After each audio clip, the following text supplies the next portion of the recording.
Kalau terpaksa tinggalkan negara esok, apa harta yang paling mudah anda bawa?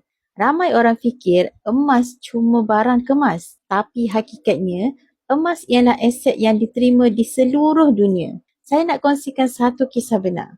Seorang lelaki dari Aceh terpaksa melarikan diri ke Malaysia pada tahun 1990-an ketika konflik berlaku. Ibunya hanya sempat membekalkan kira-kira 20 gram emas sebagai bekalan. Sampainya di Malaysia, emas itu digadaikan untuk dijadikan modal memulakan perniagaan. Bila perniagaannya berjaya, dia menebus semula emas tersebut. Dan yang paling menarik, emas yang dibawa lebih 30 tahun yang lalu itu masih ada di tangannya sehingga hari ini. Itulah bezanya emas. Di mana pun kita berada, emas tetap bernilai.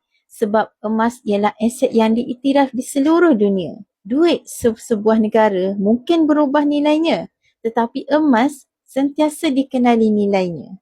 Sebab tu, jangan hanya simpan wang, simpan juga emas. Kalau anda nak mulakan tabungan emas melalui akaun Emas Gap Public Gold, boleh rujuk link di bio atau isi borang di bawah.